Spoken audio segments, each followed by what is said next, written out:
I'm set, and if you can say a word. All right, we got it going. Yeah, okay. So the recording is working. All right, that's good. Well, all I wanted to do today was just kind of have a wrap up of the interview the other day and see if you had any thoughts about the interview. I know you're getting ready to do a report in Denver, so I thought you might say a few words about that, and then I'm just going to briefly ask you another question or two, and we'll kind of just have a short call today. So I wanted to make sure that when I write this guide where it tells, where it talks about how to get different audiences or populations connected, right? Mm-hmm. Because with the NTIA grant program, right, they have identified 8 populations that they want to make sure are covered by the grants that are awarded from NTIA, right? And one of those Again, populations, what is the TIA? NTIA is an agency that is part of the Commerce Department. Okay, and again, your position is an analyst, and it's in telehealth, and you do work in municipal broadband. Is that correct, or how do you best? Right. Okay, that's best. The community broadband came first, and then the last few years I have become a outspoken advocate for telehealth, and I'm advocating that these broadband networks that are being built use telehealth on these networks as a way to get these people signed up for the networks. So they all, because the ultimately the goal of the NTIA is to have unserved or underserved populations get online. So that's their primary mission, Okay. right? I'm sort of adding on to the mission and saying if you use telehealth to reach these different populations, you will not only get healthier populations, but you also get people signed up for broadband. So it's like a 2-for deal.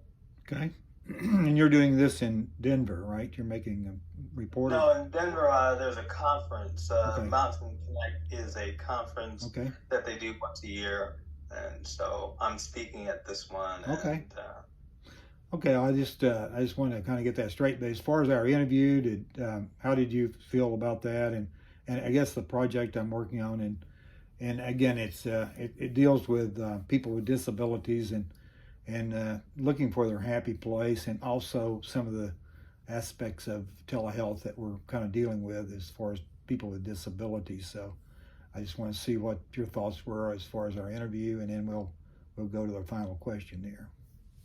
yeah, the main thing that I wanted to get is how telehealth can help people with disabilities, right? Because we have these different programs, the internet programs, digital inclusion programs, and so forth. And there's always a question when it comes to people with disabilities, right? Where sometimes the attempt to try to get more people with disabilities involved in the technology, right?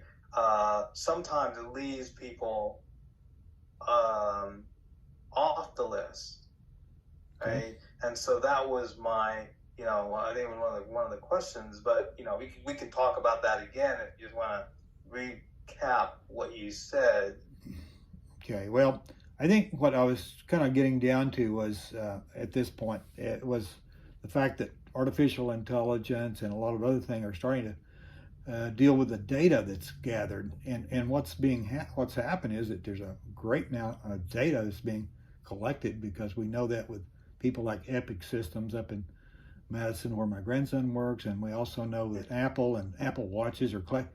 So we want to know that that information, when people are traveling or they're with disabilities, that they're not being, they're not having to you know to be having to discover a lot of information. We want them to be able to have that information right at their hands. And other people, if there's issues, I know I did Smart 911 at times, and having that information available if something comes up is really important. I think what we were getting to there is there are going to be ways, because it's been done in the past with a lot of behavioral marketing or behavioral gathering of data and target marketing. So that was really kind of where I was wanting to get to, is that point. But I think what the other point was, you got to deal with differences of people and not jump to conclusions, and some of that is having that information available, and not being hesitant to have that information available when issues come up. Excuse me. Right, because it seems like it can, people can make assumptions about the different types of disabilities, right? You have, the main disabilities like, hard of hearing, or hearing impaired, vision impaired, people who can't, have mobility issues, and we sort of have that as our barometer. Well, are you one of those? Yeah. Right? Well, if you're not, they may not be able to, they may not have made allowances for people with those particular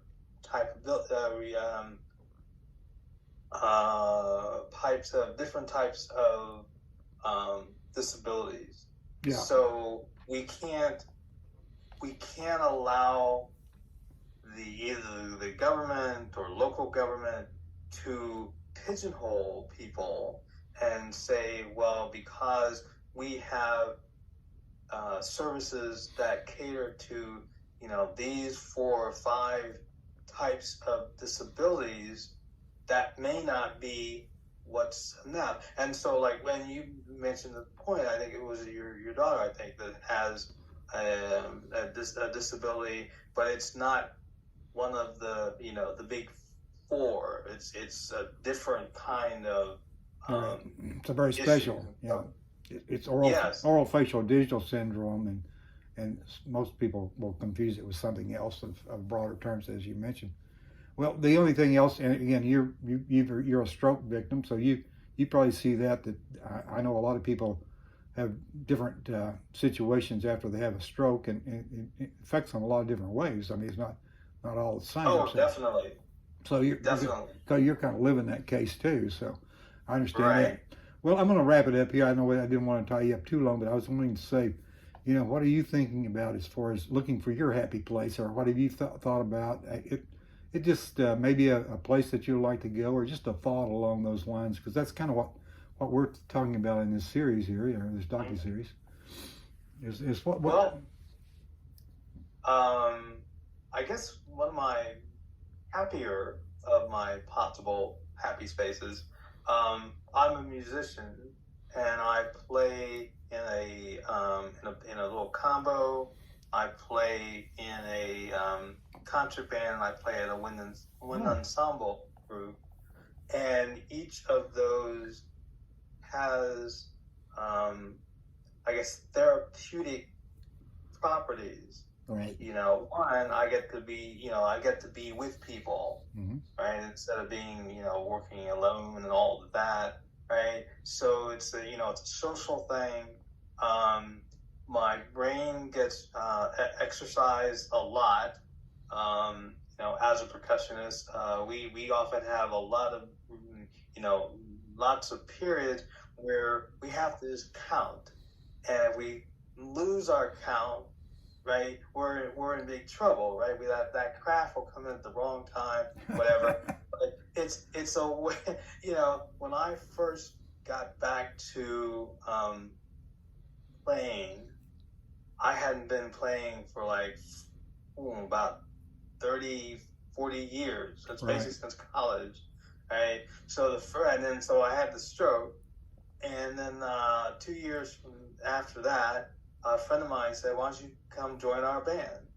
And the first few practices, it was crazy because I'm trying to watch the conductor, trying to watch the music, Sure. trying to play the music when it's time, right? And all that gave me a headache. Like the first time I had a headache since I had the stroke, and it's not the thing that you would think about, because when I was a musician, you know, you didn't think about all this because it was just automatic. You were Right. trained, and so, but being back in it again allows me to enjoy the music. I'm playing, and in one group I played for a while. They have strings, so they're an orchestra Sure. with string, violin, and stuff, and that is the most incredible experience. Right? I'm always worried that I'm going to get so lost in watching the strings play that I'll miss my own cue. Well, I think that's a good thought. I'm glad you brought that up because I didn't know that. And then we're going to be talking some more, but I wanted to wrap this up pretty quickly today. So I really appreciate your No time. worries. Okay. Well, thank you. I appreciate the opportunity. Okay. And I'll let you know when I get the report done, so you Sure. can check that out. Okay, I will.